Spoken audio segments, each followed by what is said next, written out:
ભાજપની રાષ્ટ્રીય કારોબારીમાં અમિત શાહનું સંબોધન થઈ રહ્યું છે। સીધા જઈશું। इसलिए आरोप लगा रहे हैं। मित्रों, मेरा आप सभी को कहना है कि कांग्रेस ने जिस प्रकार से शासन चलाया, हर रक्षा सौदे को दलाली का साधन बनाया, आज उनके मिशेल मामा पकड़े जाते हैं तो पसीने पसीने हो छूट जाते हैं। मिशेल मामा ने क्या बोल दिया होगा, क्या बोल दिया होगा। कोत्रोची अंकल उनके घर में जाते थे, मैं उनको याद कराना चाहता हूं, आपकी 4 पीढ़ियों के भ्रष्टाचार का एक बार हिसाब किताब करिए, न हो तो मेरे भारतीय जनता पार्टी का युवा मोर्चे का कार्यकर्ता कांग्रेस अध्यक्ष जी आपको भेज देगा आपकी सहायता के लिए। आपका पूरा इतिहास घपलों, घोटालों, भ्रष्टाचार से भरा हुआ है और आप हमारे सरकार पर आरोप लगा रहे हो।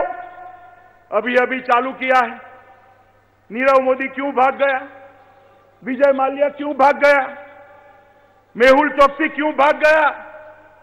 राहुल बाबा, आप हमें पूछते हो कि नीरव चोकसी, अरे मेहुल चोकसी, नीरव मोदी और माल्या क्यों भागे। मैं आपको पूछना चाहता हूं, आपके जमाने में क्यों नहीं भागते थे।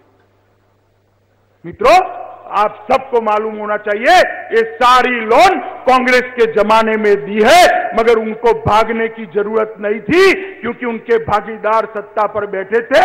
चौकीदार सत्ता पर आया, डर पैदा हुआ और बाहर भागे। जब तक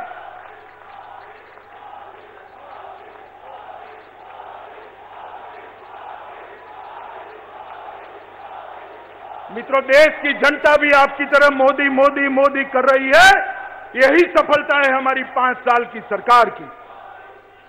मित्रों, ये सारे लोग जो भागे हैं,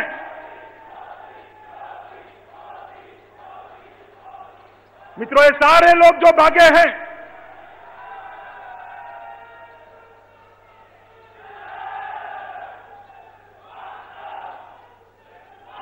मित्रों ये सारे लोग जो भागे हैं, मैं भारतीय जनता पार्टी के करोड़ों कार्यकर्ता और देश के 100 करोड़ मतदाताओं को आश्वस्त करने आया हूं, ये भारतीय जनता पार्टी की सरकार है। हमारी सरकार में किसी की भागीदारी नहीं है। चौकीदार सब चोरों को पकड़कर लाएगा, समय का ही बस अब सवाल है। हमने कानून ऐसे बनाए हैं, हमने कानून ऐसे बनाए, वो भाग ही नहीं सकते, और भाग सकेंगे, भाग भी गए तो जितना पैसा देश का खा गए हैं वो उल्टी कर कर वापिस देश में डालना पड़ेगा। इस प्रकार के कानून भारतीय जनता पार्टी के नेता नरेंद्र मोदी जी ने लगाए। मित्रों, भारतीय जनता पार्टी की सरकार ने हर क्षेत्र के अंदर बहुत बड़े काम किए हैं। कृषि के अंदर कई सालों से एक मांग थी कि किसानों को 1.5 गुना अपनी फसल का दाम मिलना चाहिए। 2006 से रिपोर्ट आकर पड़ी थी, कांग्रेसियों के माथे पर जू नहीं रही थी। नरेंद्र मोदी सरकार ने एक फैसला किया, रबी और खरीफ दोनों फसलों को अपनी लागत से 1.5 गुना समर्थन मूल्य देने का फैसला ये भारतीय जनता पार्टी की सरकार फैसला करे हुए 6 महीना हुआ है। दुनिया को मालूम है और सवाल उठाए जा रहे हैं, ये छूट गया, वो छूट गया। मैं राहुल बाबा एंड कंपनी को चैलेंज देना चाहता हूं, शरद पवार जी को भी चैलेंज देना चाहता हूं। आपके समय में आपकी सरकारों ने खरीदा हुआ किसान का उपज, उसका मूल्य, इसके किलोग्राम में संख्या, किसी भी पैरामीटर से नरेंद्र मोदी सरकार के साथ तुलना करो, 8 गुना ज्यादा खरीदी ये भारतीय जनता पार्टी की सरकार ने। आप कभी जिस क्रॉप के बारे में सोचते नहीं थे, बाजरा हो, मक्का हो, दलहन हो, तिलहन हो, रागी हो, इस प्रकार के क्रॉप के बारे में सोचा नहीं था। इसको भी 1.5 गुना भाव समर्थन मूल्य देने का निर्णय भारतीय जनता पार्टी की सरकार ने। मगर मित्रों, 17-18 क्रॉप गेहूं और धान में कहीं फरियाद नहीं, गुजरात, महाराष्ट्र जैसे राज्यों ने और भी शुरुआत करी है। मध्य प्रदेश में हमारी सरकार थी, हमने भी शुरुआत करी। मगर कुछ क्रॉप ऐसे हैं जिनकी खरीदी की व्यवस्था, भंडारण की व्यवस्था, क्रय की व्यवस्था, विक्रय की व्यवस्था, ये सारी व्यवस्था करने में एक आध साल जाता है। और आप हमें सवाल पूछ रहे हो? आपने तो भाव भी नहीं दिए थे, आपने तो दाम भी नहीं बढ़ाए थे। हमने दाम भी बढ़ाए, खरीदी भी करी, और जो छूट गया है वो मोदी जी चुनकर आने के बाद फिर से समाप्त करने वाले हैं देश के किसानों को। मित्रों, चाहे कृषि हो, एक प्रस्ताव आने वाला है, मैं ज्यादा विगत में नहीं बोलूंगा। चाहे पिछड़ा समाज हो, चाहे दलित समाज हो, आदिवासी हो, अगड़ा हो, युवा हो, महिला हो, ये सारी जगह भारतीय जनता पार्टी की सरकार ने इनके भले के लिए, इनके विकास के लिए तेज गतिविधियां करी। चाहे गांव हो, चाहे शहर हो, चाहे इंफ्रास्ट्रक्चर हो, चाहे एग्रीकल्चर हो, चाहे एविएशन हो, चाहे रोड ट्रांसपोर्ट, चाहे नदी के अंदर जलमार्ग बनाना हो, चाहे दरिया के अंदर नए पोर्ट बनाने हो, हर जगह हमने विकास की एक गति बढ़ाई है। और अभी अभी जिनका हमने मोदी जी के लिए समर्थन किया मित्रों, अगड़े बच्चे, अगड़े युवा 30-40 साल से उपेक्षित महसूस कर रहे थे। समाज के अंदर एक वर्ग हो गया जिनके पास ट्यूशन की व्यवस्था नहीं है, अलग कमरे में बैठकर परीक्षा की तैयारी करने की व्यवस्था नहीं है, घर में लाइट नहीं है, मगर उनको आरक्षण नहीं मिलता था, उनको लेवल प्लेइंग फील्ड नहीं मिलता था।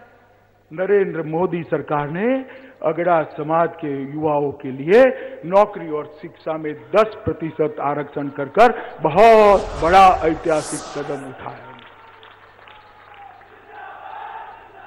इसका विरोध करने की हिम्मत नहीं थी।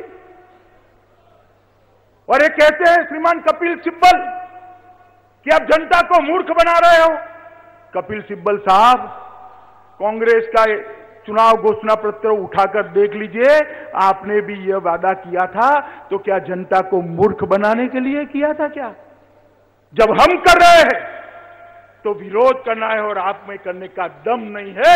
इस प्रकार से राजनीति नहीं चलती है, इस प्रकार से राजनीति नहीं चलती। मित्रों, देश की अर्थव्यवस्था 2014 में 9वें नंबर पर छोड़कर गए थे। अटल जी के बाद एक पायदान भी नहीं बढ़े। 5 ही साल में 9वें नंबर पर से 6ठे नंबर पर आए हैं, और परिणाम घोषित होने के पहले 5वें नंबर पर पहुंचने की पूरी संभावनाएं हैं। ये हमारा दुनिया में अर्थतंत्र की तालिका में भारत का अर्थतंत्र 5वें 6ठे नंबर पर पहुंचे, ये हमारे लिए गौरव की बात है। दुनिया में सबसे तेजी से बढ़ने वाला अर्थतंत्र आज हम बनकर खड़े। फाइनेंशियल डिसिप्लिन के सारे पैरामीटर्स 4 कॉर्नर के अंदर, और महंगाई के लिए आनंद शर्मा जी और राहुल बाबा बोलते थे, महंगाई के लिए किसी भी चौराहा तय कर लो, बड़े आदमी को आने की जरूरत नहीं है। मेरा युवा मोर्चे का अध्यक्ष आपसे बहस करने के लिए तैयार है कि महंगाई हमने कितनी कम करी। एक 5 साल तक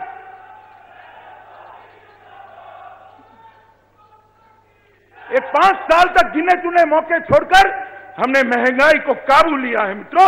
और मैं मानता हूं, बैंकों की बैलेंस शीट को स्वच्छ करने का जो अभियान लिया है, मैं देश के प्रधानमंत्री और वित्त मंत्री जी को अभिनंदन देना चाहता हूं कि हम सरकार चलाने के लिए नहीं आए हैं, हम देश को सुधारने के लिए आए हैं, देश को आगे बढ़ाने के लिए आए हैं, देश के अर्थतंत्र को गति देने के लिए।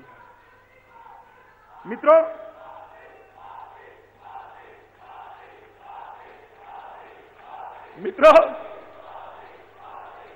अभी मोदी जी का भी भाषण है कल।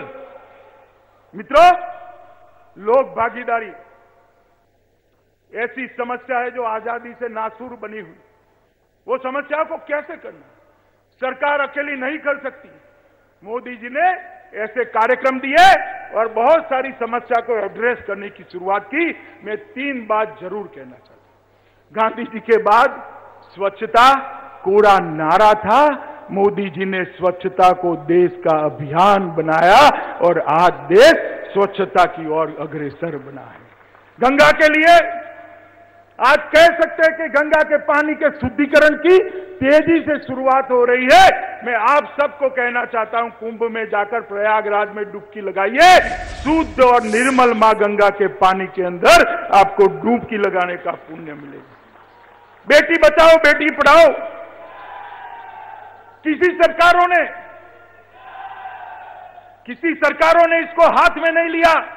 आज से नहीं 9 साल से मोदी जी कड़ी धूप में प्राथमिक शाला में जाकर गरीब की, आदिवासी की, दलित की बेटी को क ख घ लिखाने की शुरुआत करते हैं और ये देश में अभियान चल पड़ा है। मित्रों, एक मां अगर पढ़ी लिखी होती है तो पूरा परिवार पढ़ा लिखा होता है।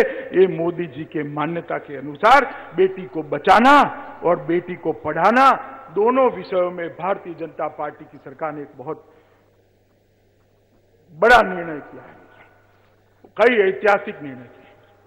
कई सरकारें साहब 30 साल चलती है तब 4-5 ऐतिहासिक फैसले ले सकते। ये भारतीय जनता पार्टी की मोदी सरकार ऐसी है कि जो 5 साल चली है 50 से ज्यादा ऐतिहासिक फैसले दर्ज करने का सौभाग्य भारतीय जनता पार्टी की नरेंद्र मोदी सरकार।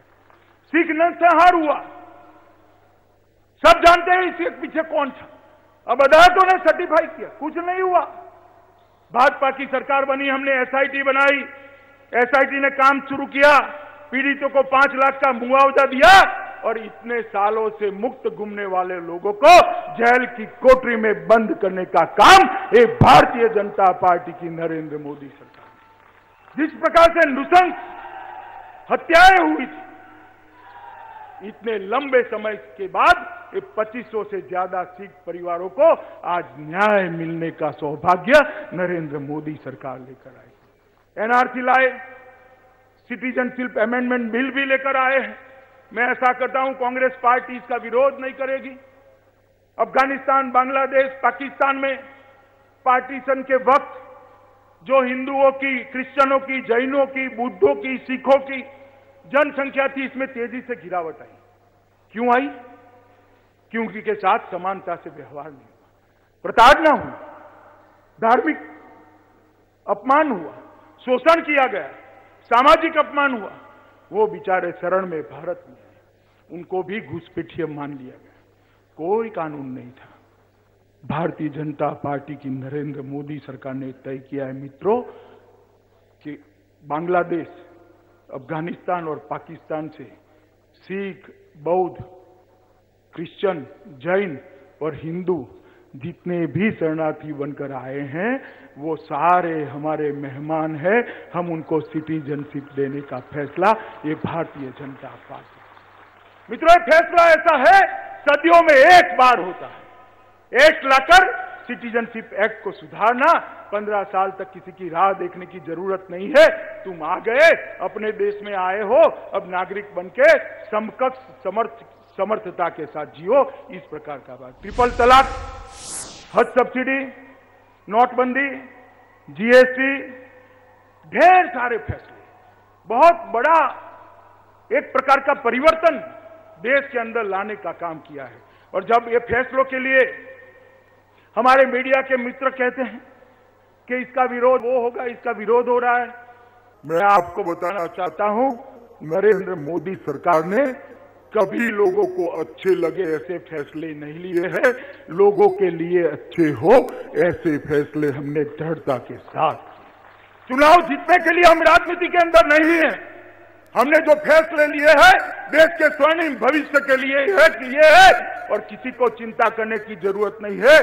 125 करोड़ देशवासियों को आज भी नरेंद्र मोदी जी पर जो भरोसा था वो अक्षुण्ण है, बल्कि बढ़ा है, आगे बढ़ा है। मित्रों, सुभाष बाबू को भुला दिया गया। 65,000 जो पुलिस जवान मारे गए, उसको उनके लिए स्मारक बनाया गया। अंडमान निकोबार के 3 द्वीपों को सुभाष, शहीद और स्वराज नाम देकर पहली बार एक परिवार के वर्तुल से अपने सम्मानीय नेता को बाहर निकालने का काम करेंगे। करतारपुर साहिब कॉरिडोर, सब अभिनंदन देते हैं मोदी जी को, कांग्रेसी भी देते हैं अभिनंदन। मैं पूछना चाहता हूं, करतारपुर साहिब कितना दूर है हिंदुस्तान की सीमा से? कितना दूर है? ज्यादा से ज्यादा 5 किलोमीटर दूरबीन से दिखता है।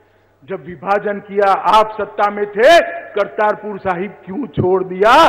देश के करोड़ों लोग ये सवाल पूछ रहे थे, उस वक्त करतारपुर साहिब भारत में क्यों नहीं ले आए? आप नहीं ले आए। मगर आज जिसको भी करतारपुर साहिब पर मत्था टेकना है, मोदी जी ने कॉरिडोर की व्यवस्था कर करोड़ों श्रद्धालुओं को अपनी श्रद्धा व्यक्त करने का एक